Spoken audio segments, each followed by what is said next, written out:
What's going on, all you beautiful faces out there? It's your boy Most. Welcome to Doing the Most. If you guys saw yesterday, I was talking about how there is so many basketball games going on, 13. So what did the NBA do? They had to go ahead and cancel one of them. Obviously not the reason. If you guys don't know why they canceled one, there's going to be a link down below. You guys can go check that out. So today we're going to be talking about the 12 games from last night, as well as just knowing that there's no basketball today. There are going to be games on Friday, aka tomorrow for Christmas. They take Christmas Eves off. They've been doing that. And then tomorrow there's going to be a lot of big time games. We'll talk about those slowly, not too much, but I'm excited for Christmas Day basketball as we always are. I'll probably drop an episode right before that. I honestly don't do prediction videos, but I'll do one on Christmas Day. We'll drop a Christmas Day special, basically say who I think is going to win, what I think is going to happen. So let's begin with the first game of the night. There was a bunch of games at the same time, but the first one technically was the Charlotte Hornets, Cleveland Cavaliers,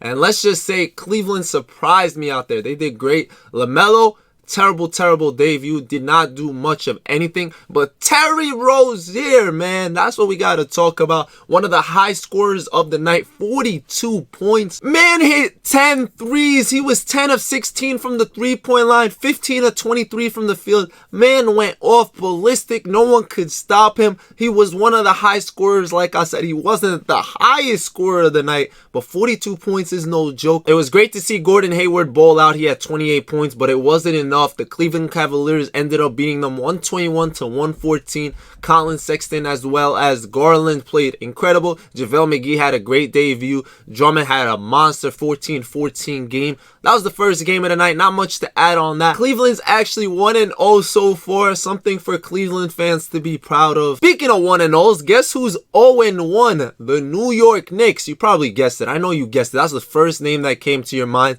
It is what it is. The Indiana Pacers were too much, beating them 121 to 107. RJ Barrett had a great outing though. He went 11 of 15, had 26 points, had 8 rebounds and 5 assists. And Julius Randle added 17, 9 and 9, but it was nowhere close to enough to what Indiana did. It was great to see Victor Oladipo out there. He had 22 points to go along with Sabonis's 32. Sabonis had 32 and 13. Malcolm Brogdon added 21 points of his own. He also had 8 assists and 7 rebounds. And let's not forget about Alec Burks. He had 22 points for the New York Knicks. That's something to keep in mind for future games. Alec Burks can score for sure. Now we're going to be talking about the Philadelphia 76ers and the Washington Wizards. There's a little bit of beef that I always tell y'all about when it comes to Russell Westbrook and them Sixers. Him and Embiid go at it all day, every day. I love it. Ben Simmons gets into it sometimes. But Russell Westbrook's first game in Washington, guess what he did? Another triple-double. Of course, that's the triple-double machine. He actually looked like he really wanted to get the guys involved. He looked happy. The team looked good with him. I'm going to be honest. He didn't shoot very effectively. Obviously, he's not the best efficiency-wise. We all know Russell Westbrook's issue is he tries to do too much, but he looked great with Thomas Bryant, giving him the ball in the fast break and all that. Westbrook had 21 points, 15 assists, and 11 rebounds in his debut. Bradley Beal had 31, and the rookie Denny had 7. Let's also just briefly say Bertans doesn't look like he lost his step. He couldn't get to the States from overseas, and when he got here, he just came into his first game like that. Hit 4 of 6 threes, 14 points. That guy was shooting from anywhere. Bertans is a shooter. Now, the Sixers had 6 guys in double figures, led by Joel Embiid's 29 and 14. Shake Milton was the second leading scorer with 19. Ben Simmons had 16, 9 and 7. And Dwight Howard's debut in Philly had 4 points and 10 rebounds. I said it once and I'll say it again. The Orlando Magic look really good. They look good. They took down the defending Eastern Conference champs. It was a team effort to say the least. Vucevic only had 15 and 11. Saying that means that they all did something. Aaron Gordon had 20 and their leading scorer Evan Fournier had 25. Shout out to France. Markelle also looked like he found a new home over there. He's looking good. He had 15. Terrence Ross added 19 and Cole Anthony 6.6 assists in his first game. Good news for the Heat though is Dragic had a solid 20 and then Bam Adebayo had 25 and 11 to lead that team. You also had a guy like Precious the rookie had had 8 points. Not a bad outing. Jimmy Butler wasn't as efficient as you expected him to be. He had 19 points, but it's the first game. We don't react to first games like that. Now here we are to the first big game that we're going to put on the screen in a second, but the Milwaukee Bucks versus the Boston Celtics. Jrue Holiday looked real good in that Milwaukee jersey. He had an efficient 25 points, a great defensive outing. Chris Middleton had 27 points, 14 rebounds, and 8 assists. That guy is really turning into a special type of all-star, even though most people don't know him. Like, he's not a household name, but if you watch basketball, he's something to watch. DiVincenzo added 15, and of course, Giannis had 35 and 13. We'll talk about Giannis in a second. Boston's young stars, Jalen Brown and Jason Tatum, went off though. Jalen had 33 points on an efficient 54%.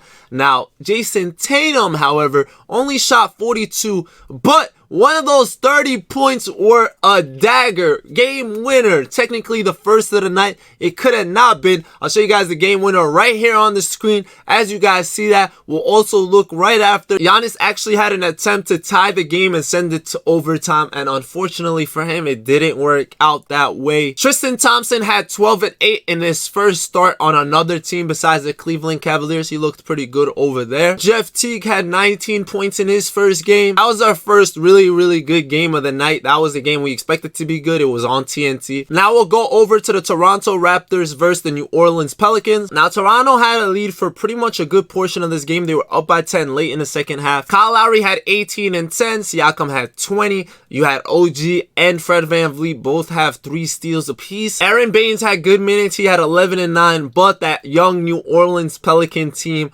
was driven. They had a great comeback, great run, led by JJ Redick, 6 of 11 from the 3-point line, 23 points. Lonzo added 16 points, 4 of 8 from the 3-point line. His jump shots coming along nicely. Eric Bledsoe added 4 threes of his own for his first game there with 18 points, and then Ingram had 3 threes as well. He had an almost triple-double performance, 24 points, 11 assists, and 9 rebounds in the come-from-behind victory. Now, we're going to go on over to the Bulls-Hawks game. Not much to talk about here. The Bulls just didn't look like they were ready to play. They came out there like a JV team, like they were scared of the competition, and that's basically what happened. Good news is the rookie didn't look too scared. Patrick Williams with his 16 points. Markkanen had 21 and 7, and Zach LaVine had 22 on 9 of 19 shooting. Atlanta had 7 players in double digits, including Bogdanovic, who had 15 in his debut with 7 rebounds. Danilo Gallinari added 13 of his own, and Trae Young 37 points. He was 10 of 12 from the field, 5 of 6 from the 3-point line, and 12 of 14 from the free throw line. Clearly, no one was able to guard him. Rajon Rondo didn't play that game. Now we'll go ahead and move on over to the Grizzly Spurs game. The Spurs had contribution from a lot of old faces. DeMar DeRozan had 28, 9, and 9. Almost a triple-double for DeMar. What year is this? LaMarcus Aldridge had 20. They had contributions from a lot of different players, but Ja Morant on the Memphis Grizzlies with 44 points. Yes, the leading scorer of the night, Ja Morant. He's the leading scorer in the league right now. 44 points, 9 assists. Man shot 18 of 27. Very efficient. He looked like me out there on my No Auction House team on my main channel. Just doing work. Unstoppable. Unfortunately, it wasn't enough. Now we'll go on over to the Minnesota-Detroit Pistons game. Detroit had a great game. Phenomenal. They were in it throughout, but Minnesota pulled ahead at the end to make it a 10-point game. It made it look like it wasn't a contest, but it was a great game till the end when they pulled away. Josh Jackson had 19 and 6 in his debut. D Rose and Blake each had 15, and Mason Plumlee had 14, 8, and 6 in the loss. For Minnesota, Karl Anthony Towns had 22 points, 11 rebounds, and 7 assists. Malik Beasley was the high scorer with 23 points. Anthony Edwards had 15 points in his debut, and D'Angelo Russell had to come off the bench because of testing. His test results didn't come in, so he couldn't start, so he had to wait a little bit. Now, I was gonna leave this game for last, but we might as well talk about it now. The Sacramento Kings and the Denver Nuggets. We'll start off with Denver Nuggets. Jokic's triple-double. Man had 29 points, 15 rebounds, and 14 assists on 11 of 18 from the field. He also had 3 blocks. Will Barton and Paul Millsap had 16 each. Michael Porter Jr. was the second leading scorer with 24. Jamal Murray only had 9 and fouled out. He was playing a really bad game. He fouled out at the end. Now, before I put the game on the screen, this was our first overtime overtime game of the season. The game went into overtime, and now all the Nuggets had to do to win the game in overtime was hold on to the ball. There was a couple seconds left. Will Barton got the ball and tried to dunk it in, right? That's what he tried to do. He tried to dunk it to end it. It was a 2-point game. He tried to put the nail in the coffin. Even though all he had to do was hold it, they would have got fouled. They would have hit their free throws, or at least attempted to hit their free throws. The game is over. Instead, he goes to try to dunk it. De'Aaron Fox comes out of nowhere from behind, blocks it, right? Completely blocks it. Now they're on the other way. The Kings are running. They're fast. They're young. Harrison Barnes scores in transition. They tie the game up. Now here is the play that happens. They inbound the ball. Jokic has 5 turnovers till this point. Here is his 6th. They're out in transition. Will Barton makes it up, gets the block. But guess who's there? Buddy Hield. Look at Hield go. Oh man, and they're out to the races. They run off the court. Dramatic fashion. What a game winner. First official buzzer beater. Walk-off game winner of the NBA season goes to Buddy Hield in dramatic fashion. Harrison Barnes and De'Aaron Fox each had 21. Buddy Hield had 22, especially that important 2 at the end there. A lot of big minutes went to those guys though. 39 minutes, 41, 42. A lot of big minutes there. The rookie Tyrese in his debut got 30 minutes. He had 12 points. Solid outing. That was a beautiful, beautiful games. Even without the fans, you could feel the excitement. You could feel the energy. Now there's 2 more games remaining. We'll go through these fast. The Utah Jazz and the Portland Trailblazers. Utah was up the whole game. They never let them come back. They really blitzed them from the jump. Rudy Gobert had 20 and 17 rebounds to start the season. Again, another team that had 7 scorers in double digits. No one played big minutes for that team. They got their rest early. Jordan Clarkson's been playing really well there. He had 15.7 rebounds. He knocked down 3 threes. Damian Lillard couldn't really buy a bucket. He was 1 for 7 from the 3-point line. Once again, it's the first game of the season. They're getting the legs under him and all that. Now, all we got to do is wait and see how Dame responds, right? His next game, the next time he plays them, all that stuff. CJ had 23. He was the leading scorer. Second leading scorer was Carmelo with 15. Then you had Enes Kanter in his first game back. He had 14.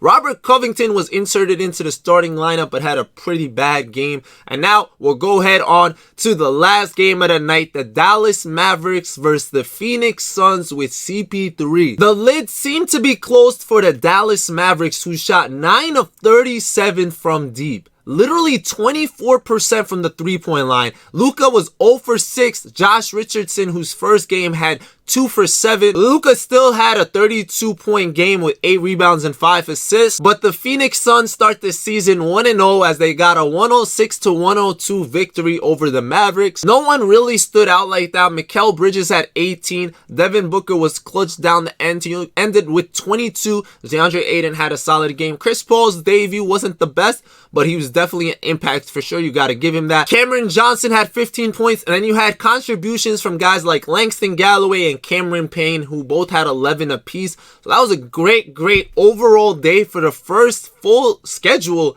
of the NBA season. It was the second day, and it felt like I was overwhelmed. We were all overwhelmed. There was just so much going on at all times. I hope you got to witness some of it. If you didn't, I hope this recap was helpful. Let me know what you think. What was the best game? Now, we do have 5 games scheduled for tomorrow's Christmas Day. We'll talk about them tomorrow. I'm at ends right here. I feel like I've been talking forever. I'll see you guys later. I hope you guys enjoy. Please stay safe. If you celebrate Christmas, enjoy your Christmas Eve, and peace.